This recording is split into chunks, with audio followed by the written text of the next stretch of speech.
In the UK, we have just had the hottest June on record. And last year, 2022, was the hottest year on record. And yesterday, it was announced by the UN that July, for the whole world, was the hottest month ever recorded. Ugh. I know. So with these thoughts in mind, we thought we'd have a quick chat about how we cope and manage with the hot weather, Yes. especially being on a boat in the tropics.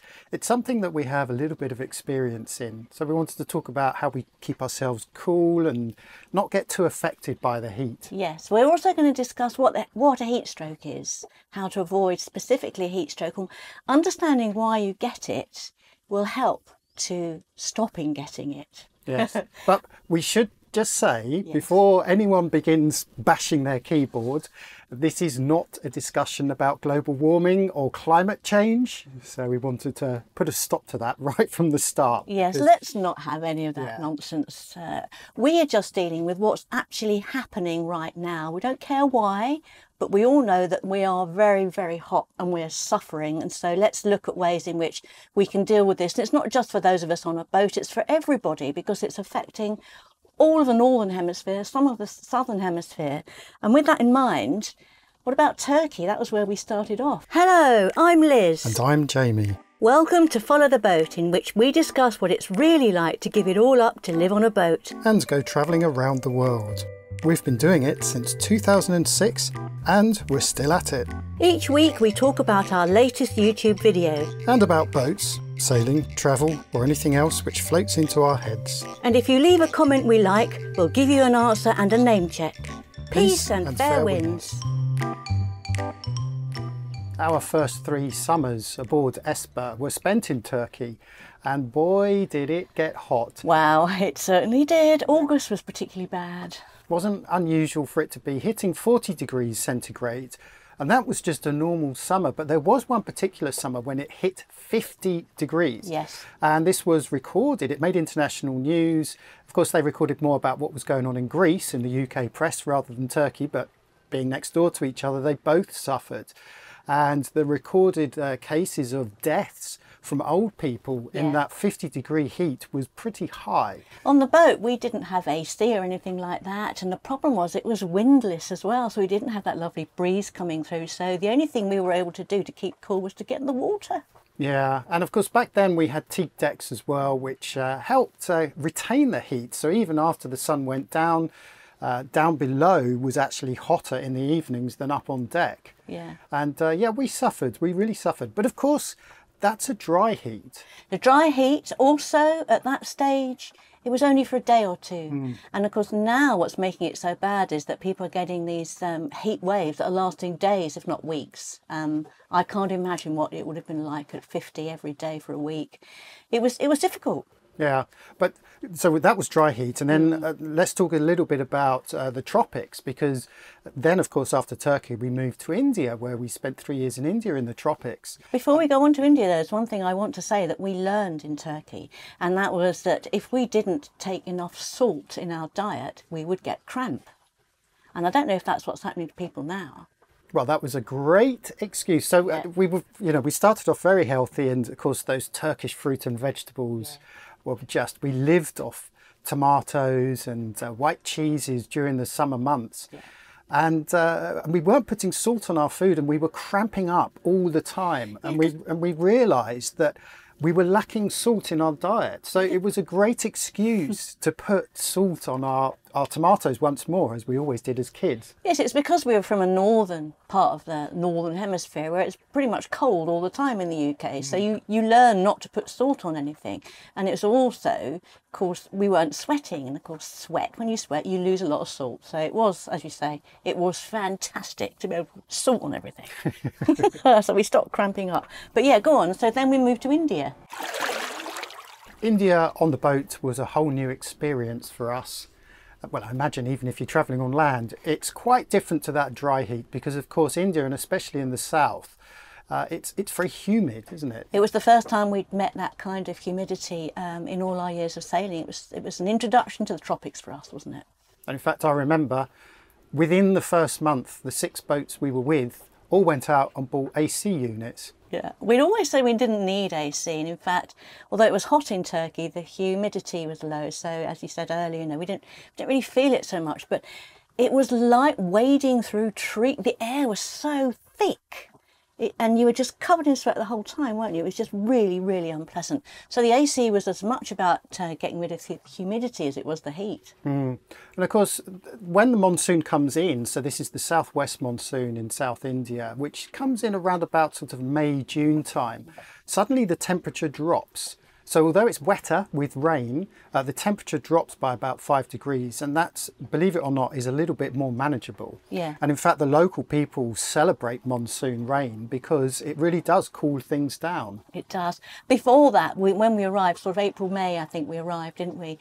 We would watch across the river a building site which was deserted in the day, and then at night would come alive, and all the workers would be working away at night. And we realised, obviously, because of the temperature, we'd never seen that before. I remember when we were in Antigua, and I would watch these guys working, building roads, I think they were, and they would start at 6 in the morning, and by 9 o'clock they finished. And I remember thinking back then, God, these guys only work half days. And of course I realised they were breaking for a good 5 hours and then would start up again like they did in India in the evening time. And I think that's something that we should bear in mind sometimes when we are going out and doing activities both on and off the boat, is to think about those periods when it gets so hot you're putting yourself in potential danger. Yeah, there's lots of times we're out and I say to you, here we go again, walking in the middle of the day. This is really stupid. We shouldn't do it, but we always seem to end up doing that.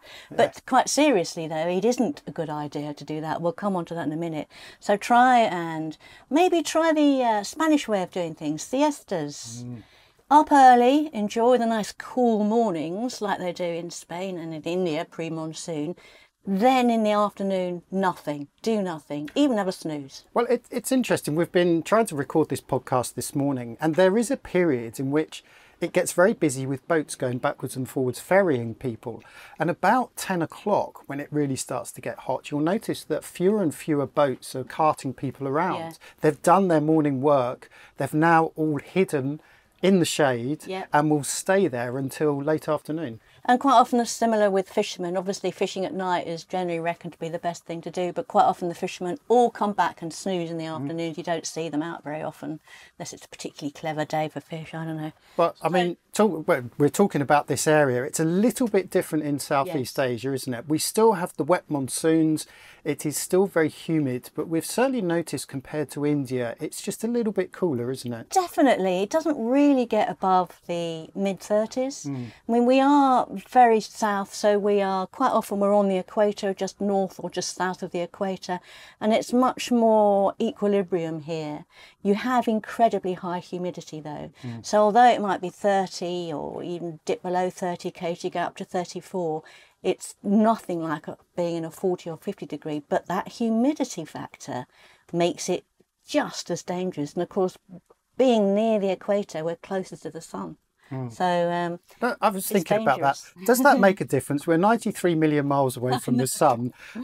Presumably on the equator, you're perhaps a few miles closer. Does it make that much difference? Isn't it something to do with the atmosphere and the ozone layer? I don't know. I know the ozone layer over Australia we know is very bad, so the rays coming through there are bad. Well, of course, a lot of the weather we're getting right now as we record this podcast is coming from Australia. Yeah. And it's really funny. We weren't here this time last year because we were back in the UK. During their heat period, their hot summers they were having then. So we missed this period. And what we've noticed is that this is actually the coldest we have been since we've been in the tropics. I'm having to put bed socks on at night. I mean, we say this to people back in the UK and they just laugh at us. But yeah, at night time, we're cramping up again because it's actually getting a bit chilly. Yes, it's very, very weird to be listening to all this world news that's going on. Obviously, it seems to be Northern Hemisphere. And it's not affecting us in the slightest where we are right now here. But we know back home, although UK, of course, has been crap weather. But we know, I mean, from my brother's in the Med, and he says it's just almost unbearable. Yeah, so that's Southeast Asia. That's some of the places we've been and what we've experienced. So we're kind of coming from, experience when we talk about it. Before we go in to a bit more detail, what is heat stroke? And why should we take action to avoid it? Well, basically, at best, it's painful debilitating and all the symptoms that it has. At worst, it can kill you. Now, can we just clarify the difference between heat stroke and sunstroke? Yeah, they're the same thing. Heat stroke and sunstroke, turns out, are exactly the same thing. I have found out when I was looking online that most of the medical websites, NHS and the CDC, they all call it heat stroke, and it's a kind of colloquialism to call it sunstroke. So we're going to refer to it as heat stroke, but there is a difference between a heat stroke and sunburn, and one doesn't necessarily mean the other. The avoidance tactics are similar, almost the same for both. And I think sunburn is something that on a boat you have to be particularly take care of. So we'll talk about that in a bit more detail. Sorry for interrupting, but while I've got you here, if you like what we do and you want to support us and become a Patreon, or join us on FTB Mates, or even drop a quid in the rum fund, go to followtheboat.com/pub. Of course, come to the pub. The US CDC, which is the Centers for Disease Control and Prevention in the United States, explains what heat stroke is by saying, the body's temperature rises rapidly, the sweating mechanism fails, and the body is unable to cool down. When heat stroke occurs, your temperature can rise to 106 degrees Fahrenheit. What's that in real money? That's 41 degrees Celsius to the rest of the world. Wow. Or higher within 10 to 15 minutes. Basically, if it occurs and we can't get cool, our cells will melt from the inside out. Yeah. I know. Yeah, now you're talking about the red blood cells? Well, but any cell in the body, not just your blood. Is literally, we're melting from the inside out. Yes, you know, chemically, when you look at it, apparently, so I have been told. That's ghastly. But what's interesting is how quickly that process happens. Yes, it does. It really does. If you can't control the heat in your body, we're warm-blooded animals and we have an inward way of controlling our heat. If we can't do that, we basically boil alive. Which just shows you how dangerous it is and why we see so many deaths around the world when it hits these kinds of temperatures. So how do we manage this then? How do we stop our bodies from overheating? It's particularly difficult for older people, so 65 and over, 5 and under, also people with things like diabetes and other types of diseases. It's even more difficult for them. So if you're any of those or you know anyone that falls into those categories, really take note of what you should and shouldn't do. So yeah, your question, how do we stop? Wow. So the ideal temperature is, do you know? Well, I think isn't it 37 degrees? Isn't that your body temperature? 37? Yeah. What's that in Fahrenheit? Is it 98? Oh, don't ask me. I really don't know. So your body maintains a homeostasis of around 37 degrees, even when it's cold and when it's hot outside, totally different temperature to your body. Your body works away very hard at maintaining that temperature. So when it gets to very hot, the body really has to pump the sweat out. And the sweat works by getting onto your skin, evaporating and cooling the skin and cooling the blood underneath the skin, within the skin. So the idea is that the sweat and the evaporation acts as a cooling device. Right, so that explains why I'm such a sweaty bastard all the time. Yes, it does. The thing is, though, that there are two major things that stop that incredible thing that we have in our bodies. We don't control it, thank God. Our bodies do it for us. But there are two things that will stop that working: heat and humidity. So when the temperature is just way, way too hot, and scientists have now put it as anything from only 31 to 35 degrees Celsius. If it's way Sorry, when you say 31, you're talking about the ambient temperature? Correct. Yeah. Okay. So if those are the kinds of temperatures you're living in, sweat can overload your skin. And when it overloads your skin, it hasn't got time to dry off, evaporate, and cool down the blood. So you're so much heat on your skin that the sweating mechanism we use for cooling our bodies is unable to work. And then we start to get heat stroke. We start to heat up inside. So I guess this is why when you're doing exercise on, say, a bicycle or sailing, of course, you don't notice it as much. Because I guess the moving air is actually evaporating that sweat? Yeah, so when you say bicycle, you mean actually going along a road, not in a gym. Yeah. Yes, of course. Yeah. So you've got the wind is reducing it's helping to evaporate that sweat. So that's fine. So that stops your body from overheating. Doesn't stop the sun, of course, from damaging your skin, but it stops that overheating. Now the other major thing, humidity. Humidity, when the air is too humid for the amount of heat that is also in the air, that means it won't evaporate. So basically the sweat will not evaporate from your skin because there's already too much moisture in the air. So you're unable to get rid of that sweat. Interesting. So what I found interesting especially was comparing that dry Mediterranean heat with the humid tropical heat. Yeah.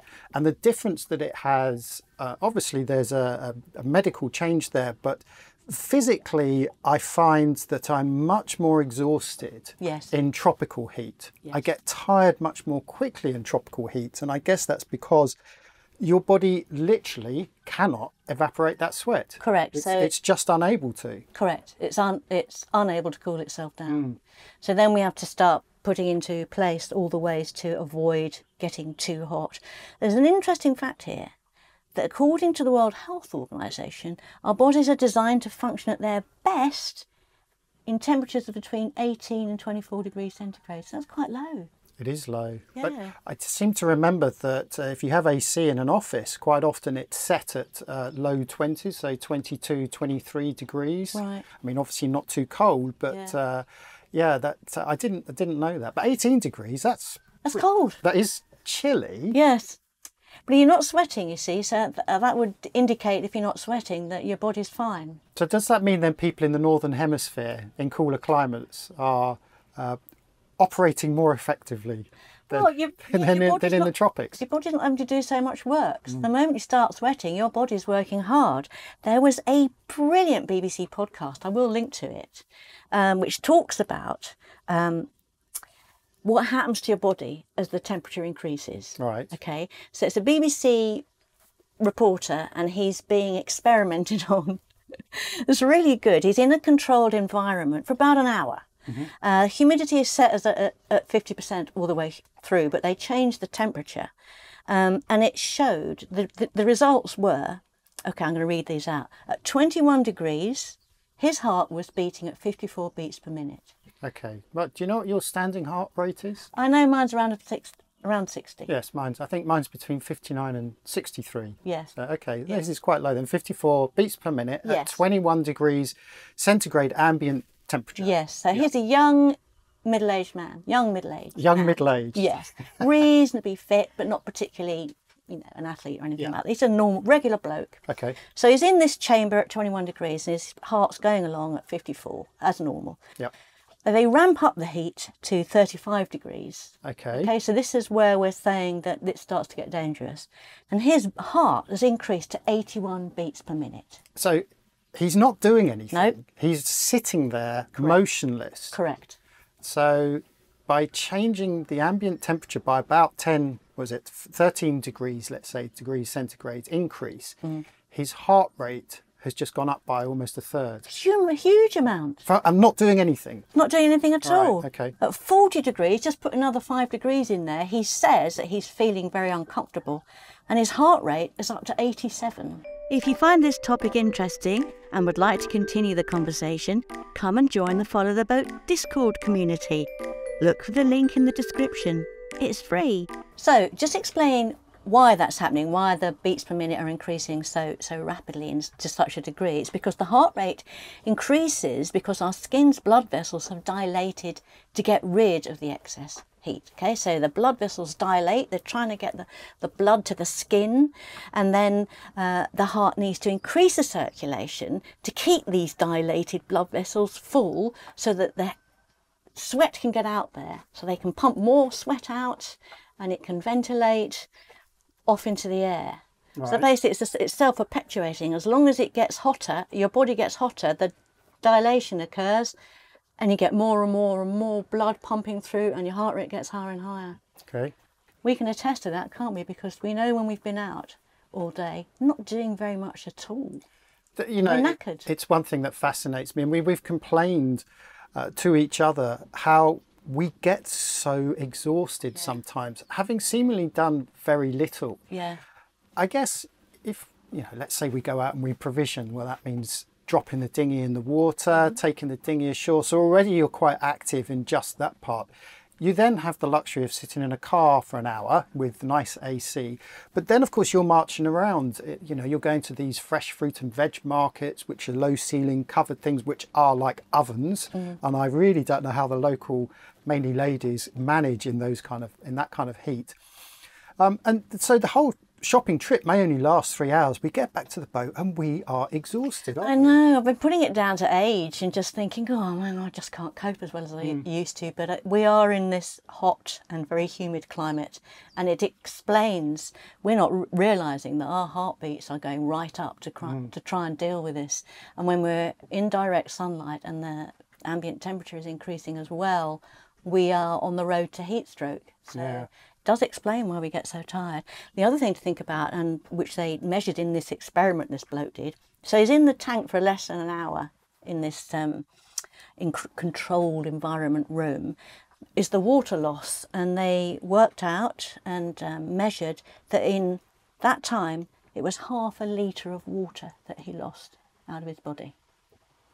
I can't believe that figure. 1/2 litre of water lost through the body, and he's still not doing anything. He's just sitting there for an hour. All they do, the only change is the temperature.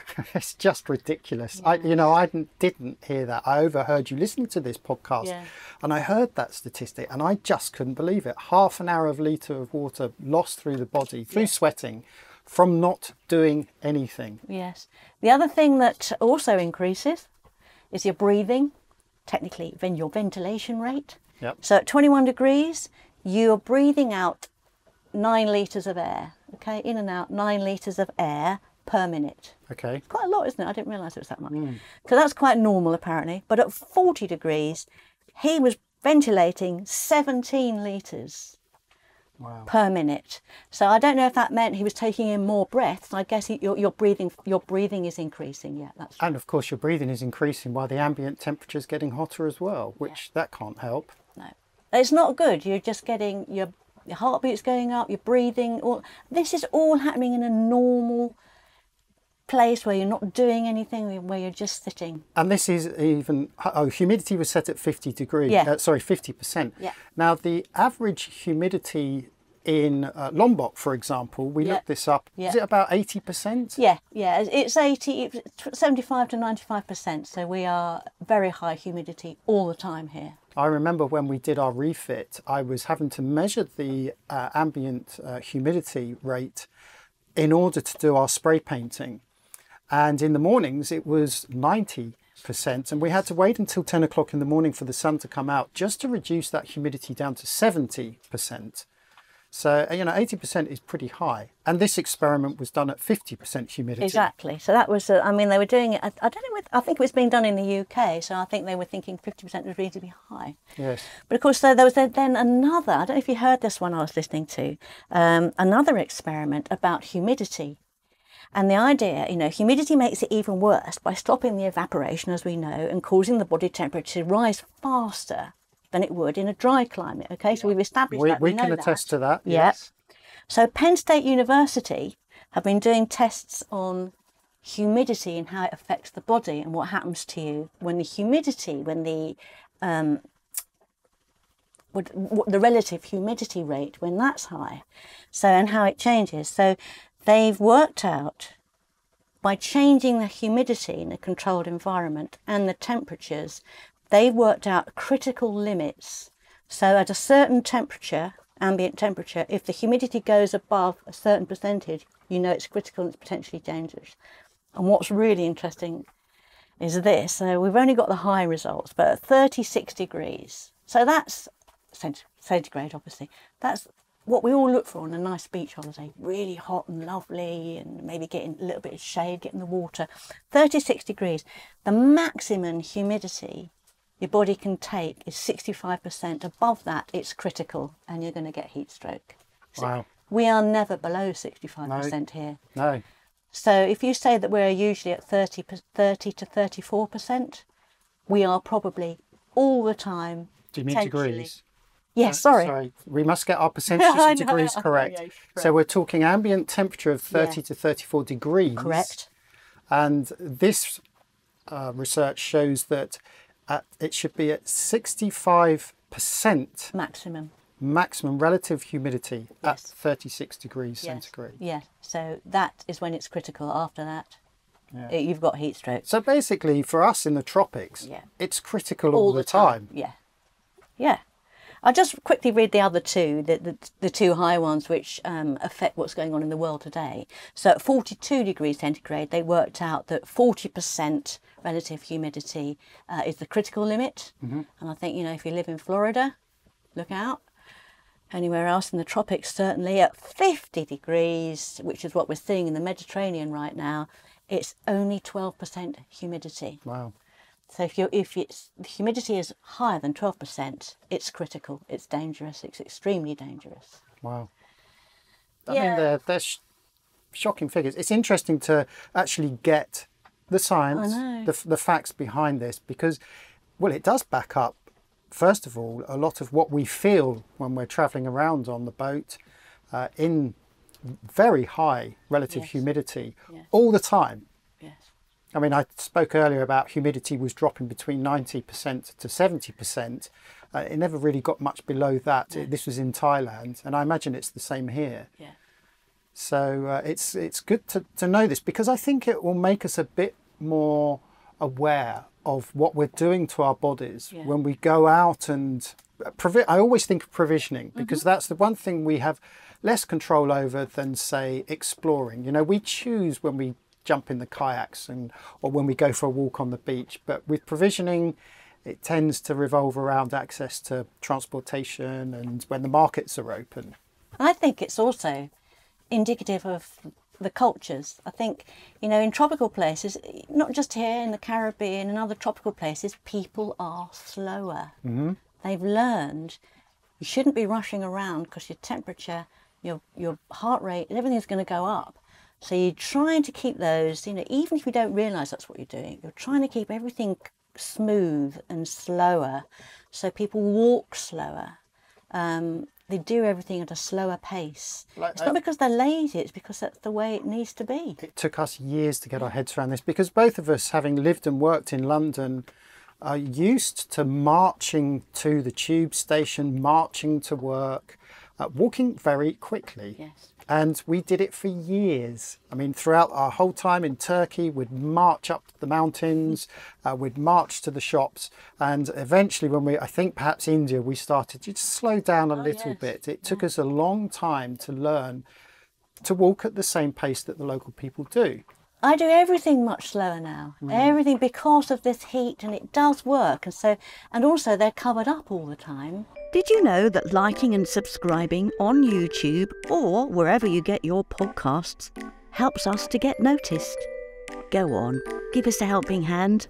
What I'm interested to know is what medicine suggests are the early signs of heat stroke, because I know that I have suffered from it in the past at varying degrees at one time or another. So what do the docs say about it? Well, if you look at everything we've just said, you need to be looking out for excessive sweating. So if you're sweating profusely, you can't stop the sweat. It's a hot day and you're feeling hot.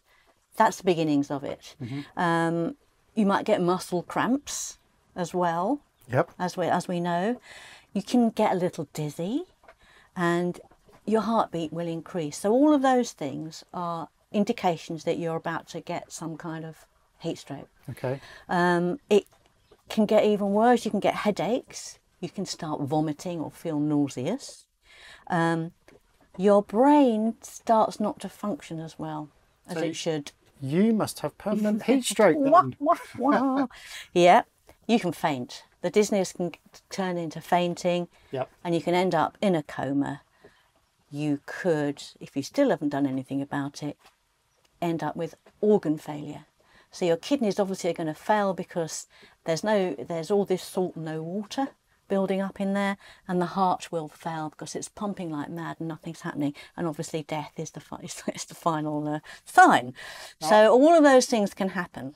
I remember when we were walking around one of the Indian cities, there was one particular time, we did this a lot, and we did a lot of walking, didn't we? Yeah. But there was one particular one where at about 11 o'clock in the morning, I very nearly passed out. Right. I had a funny turn. I thought I was having a panic attack. And I realised with hindsight, it was proper heat stroke that I was getting, because obviously it's very hot there anyway. But I remember it like it was yesterday. I had to crouch down or sit down because I became so lightheaded, I couldn't function at all. And thank God you were there, because I felt really lost. I felt like my brain had shut down. Gosh, I don't remember. Where was that? Do you think it was Jaipur? Because Yeah, we did do 11 hours of walking that day. Yeah, so difficult. I have always, as I walk along the street in a hot place, darted like an insect from shadow to shadow. I will not walk on the bright side. Like the locals do. Yes. You're out in the midday sun with your camera. Well, and I'm cowering in the shadows. That's very true. That's the other thing, is that I've got my camera gear with me, which is weighing me down anyway. But perhaps to get a shot, you have to stand or walk in the sun. Yeah. And it's something that over the years I've learned to manage a little bit more. Yeah. I'm still quite guilty of it though. You are, and I'm obsessed about not being in the sun, which is probably a bit annoying to you, but it's what the locals do. You know, if you look at a street, everybody's walking on one side and not the other, and I'm with them, because I just don't want that heat on me. I mean, there's the sun thing as well. Obviously, you don't want to get burnt, but it's as much about the heat as it is the sun. Okay, so we've avoided the sun by walking in the shade. Yeah. How else? Presumably lots of drinking of water. Yeah, so we're going to talk now about how to avoid the heat stroke. Obviously, don't go out in the sun. Stay indoors. Don't go out there in the first place, and keep cool. But yeah, drinking fluids, really important. So all these people that are carrying a bottle of water around and look like twats, they're actually doing the right thing. Now, is it just water, or what about electrolytes and salts and you know, those extra nutrients that your body needs, having lost through sweating? Yeah, so you do need the water, because all those actual physical fluids are leaving your body, so you need a lot of water. But electrolytes are fantastic. You don't want to take caffeine, because that's a diuretic. You don't really want to take anything in that's a diuretic. Yeah. You need to be keeping those salts in your body, and when you're losing them through sweating, you need to replace them. So you can buy electrolyte sachets. Yes, we always carry some on board. Yes, I checked yesterday, actually. We've got them in the first aid kit. Yeah. Now, you remember in India, they used to drink lassis, which was salted. And in fact, in Turkey, they would drink ayam, was it called? Yes. Which was a salted, milky drink. Yeah, so it's a yogurty drink with salt in it. With salt in it, which of course, when you first try it as a Westerner, it's like, what the hell is this? And you realise there's a reason why they're drinking these drinks with salt in them. Yes. So some of the energy drinks that we buy, you know, they have salt isotonic drinks. Yes, but you have to be a little bit careful. Some of them are just sugary drinks, and they're not good for you. So you want to avoid sugar and caffeine as much as you can. I mean, tea and coffee, they do say they're okay if they're part of your regular diet and your body's used to them. And you can, because at least you're getting some water in your body. But ideally, just take water and an electrolyte sachet or two throughout the day, and keep doing that. We know somebody here, Peter, and his family. He says they take them every day, and he lives here. That's right. Yeah. With his Indonesian wife, so they're on the ball here. They know what they're doing.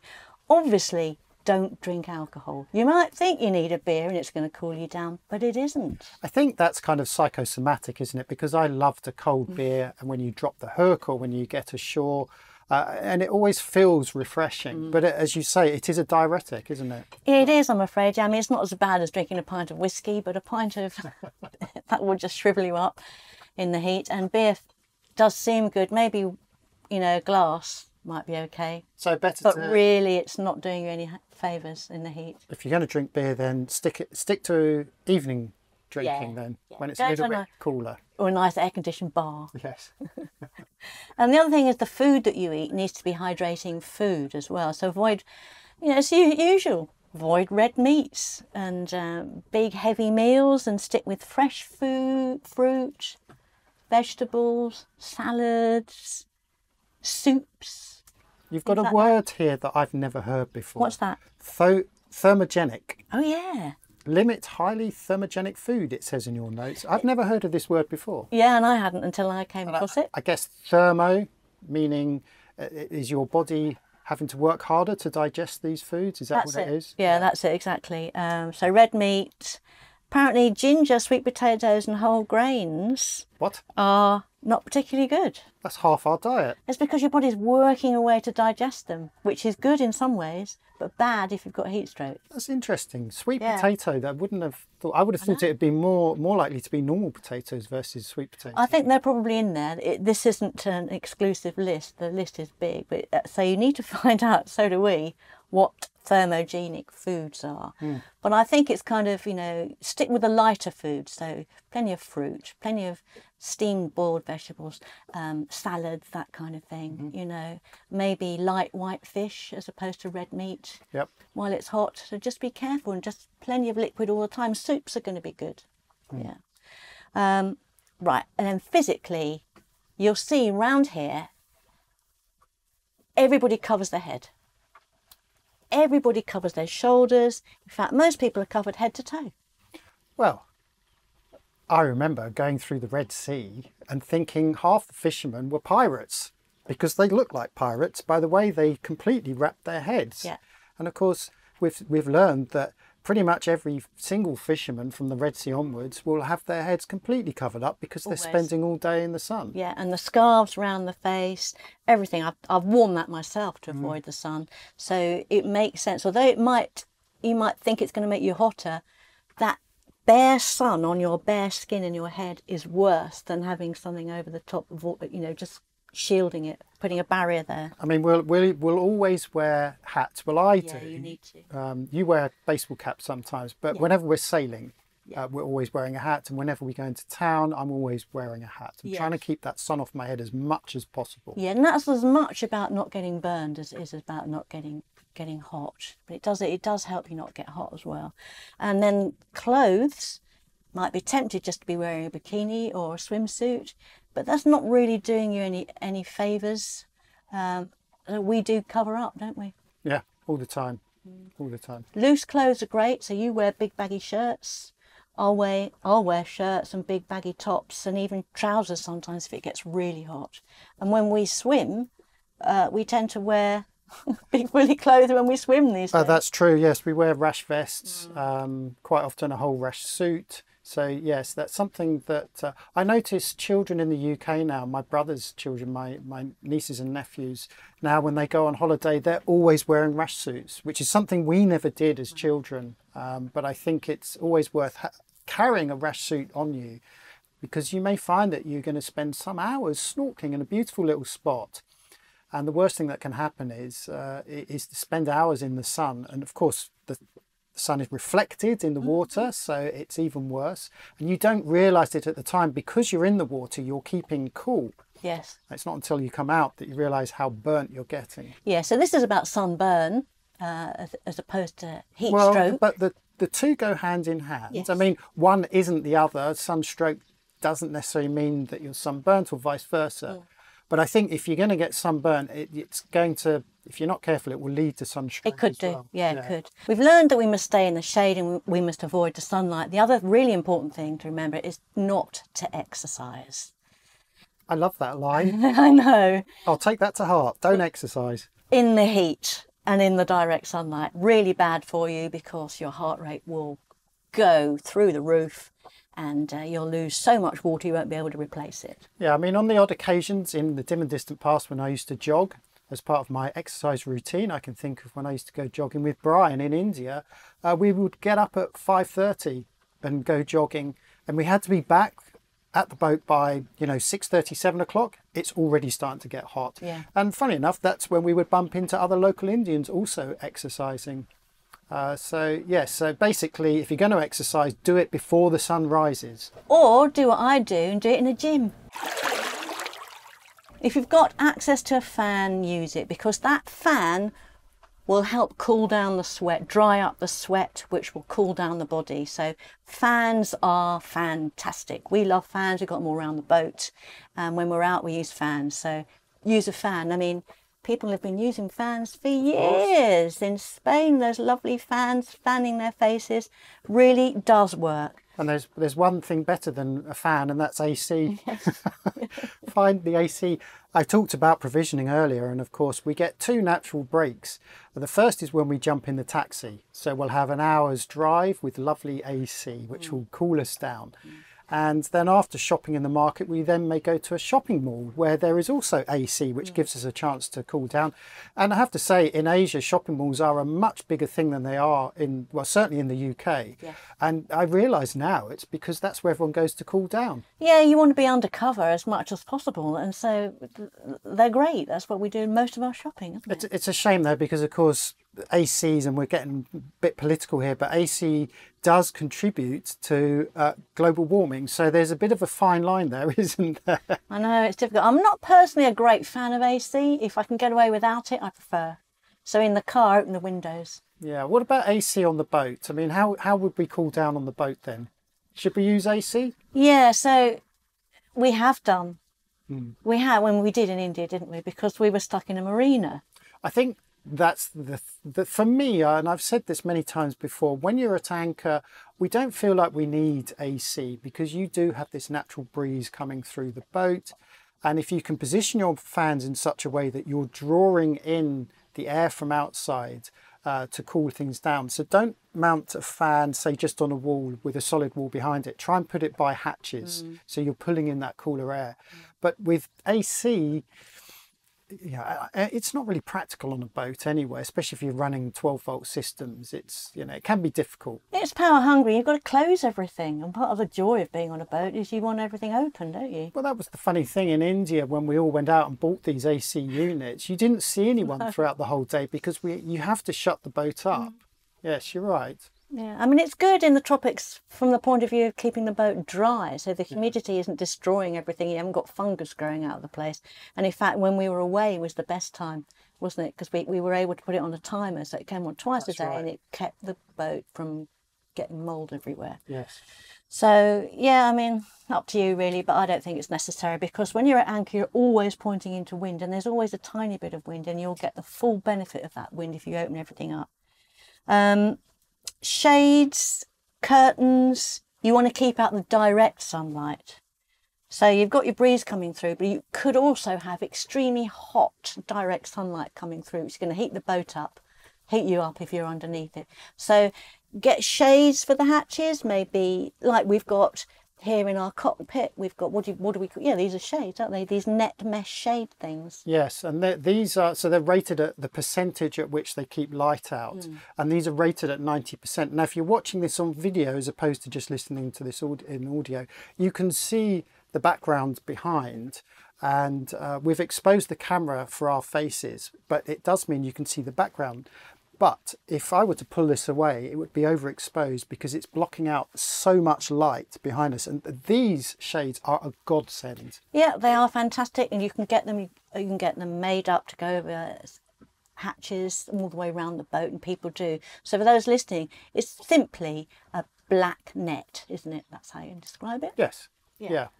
So that's really useful in a hot climate. And in fact, in the saloon, we've got a random piece of foam, which just happens to be the right shape of the saloon hatch there. And we just shoved this piece of foam, and that cuts out, as you say, this direct sunlight that comes in, and it really keeps that cool. Yeah, and when we're off the boat, we make sure that we have all the hatches covered up like that. And you come back and the boat's not a great boiling oven. It's actually fine. So keep that sunlight out. So what else we got here? Oh, yeah. Cover the boat with awnings. Now, we used to have awnings for the whole boat from front to back. 3 separate canvas awnings which we were able to put up, which completely covered the boat, but allowed tremendous amount of breeze through. Well, it created a funnel, didn't it? Yeah. I mean, I have to say the practicalities of having 3 massive awnings to cover the entire boat, it wasn't practical when you're hopping between anchorages. No. But if you knew you were going to be somewhere for a few days or a week, it was great putting these awnings up, and especially in the early days when we had teak decks, it kept the heat off that sun. It's a little bit different now with white painted decks where the sun is reflected more. But certainly in the cockpit, just having this whole area covered really helps cool down the inside of the boat as well as the area that you're sitting under. Yeah, so make sure you get some kind of coverage on your boat and never sit in the direct sunlight. Keep that keep that advice. Whether you're under something or not, you've got to wear sunscreen all the time. It should be it should be part of your morning routine. Brush your teeth, put your sunscreen on, because it's a killer, the sun, in this kind of weather. I've got spots all over my body from the sun. That's just because that's what you get in the sun. But if you don't cover up, it's even worse, and it can become... I thought it was age. Well, that's part of it. That's part of it. Yeah, you can get all kinds of problems with your skin from the sun, obviously ending in melanomas and cancer. So really, please cover up all the time. I've noticed that the Aussies are much more on top of this. I think it's because of the hole in the ozone layer that was identified. Well, it was actually over New Zealand, wasn't it? But the Aussies are definitely on top and with getting their skin checked regularly, and it's something that us Brits do not do. No, we don't do enough of it. I think we're starting to get more aware of it. I think that's why we're seeing kids covered up now. Well, we didn't in the olden days. There was a big push from the early 2000s in Australia. Lots of informative things going out on the TV and everywhere by their medical council, and apparently it's worked. As we know, we see them with their guards on their faces and their really thick sunscreen that they use on boats. Yeah, they're much better at it than we are. So we can learn from the Aussies. If all else fails, if there's no breeze, you can't get cool, no matter what you do, get off the boat, go on land and find somewhere with AC and sit there. It doesn't just have to be AC, does it? I mean, basically go where the locals go. The locals have this licked. And we were talking about this the other day, weren't we, about the buildings and the structures on the island here and how they are designed to keep the place cool. Completely opposite to the UK, where we all want to have south-facing windows and, you know, letting in as much light and lovely, big, expansive windows. Whereas here, then, the opposite. You want the windows facing away from the sun. You want constant shade. And you don't even have windows, you'd have everything open. Yeah, well, even the materials they use, of course, you know, from straw roofs to bamboo structures, all of this is just part of keeping these places cool. But yeah, go where the locals go, follow what the locals do. Yeah, get off the boat. Don't come back onto the boat until the sun's gone down, because it will cool down. What about staying in the water, cooling down in the water? Well, that worked for us in Turkey, didn't it?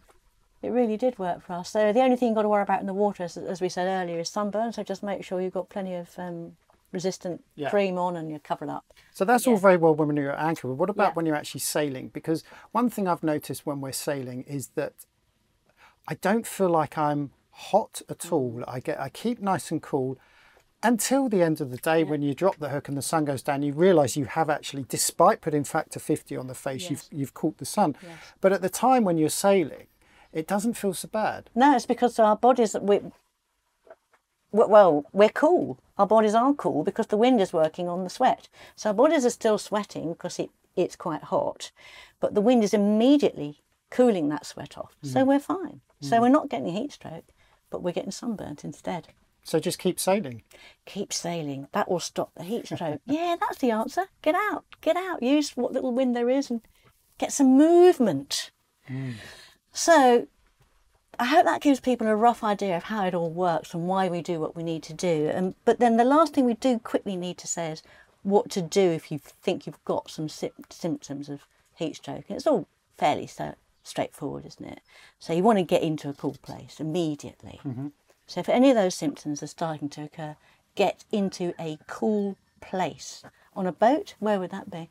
It'd be down below. Yeah, usually. Yeah. I mean, my office at the front of the boat is pretty cool because it never gets direct sunlight. So I think it's one of the coolest places to go and sit, and I have done that. And then I put a fan on my face and we put one of our big fans on and we sit and we cool ourselves off, don't we? That really does work. If it's bad, take all your clothes off. Because the clothes are heating you up. But of course, if you take all your clothes off, that might inflame the situation, make everybody all a bit hotter. Yes, and you want to be careful where you're getting the sun directed on your naked body. Well, I'm assuming you're going to be in the cool and you're going to be in the shade and you're probably going to be quite private. Take your clothes off to get as much air circulating onto your body to allow the sweat to evaporate. That's the whole idea. Because the clothes, they're going to stop the direct sunlight, but they're in the way of the sweat evaporating. Yeah, I mean, if you haven't spent much time in the tropics, do not underestimate how saturated your clothes can get and how quickly they get saturated, both with the humidity in the air, but also your body constantly sweating. Yeah. And, you know, there are times when we quite often have to change our clothes regularly. Because they just get completely drenched in salty sweat, which doesn't help your body cool down. Yes. So basically do all the things that we've said earlier, just do all of those things and it should stop. Stop exercising immediately, cool place, fan, AC if you've got it, remove as many clothes, get that sweat off and evaporating and you will cool down. What about ice packs? Ice packs are good. Yeah. Stick them under your armpits? That's right. Isn't that what you're supposed to do? Yeah, round the back of the neck, another place where we heat up. If you haven't got an ice pack, a very cold cloth, you know, if you haven't got a freezer, cold cloth in a fridge, whack that on. Just cool down any way you can, just physically cool that body down. You need to get medical assistance though. If having done all of those things, your heart rate isn't going down and if your temperature isn't going down, then you may have a dangerous situation, in which case you do need to try and find some medical help. And while you're waiting for it, just keep with the fans, with the ice packs and the shade. Just keep at it until you can get some medical help.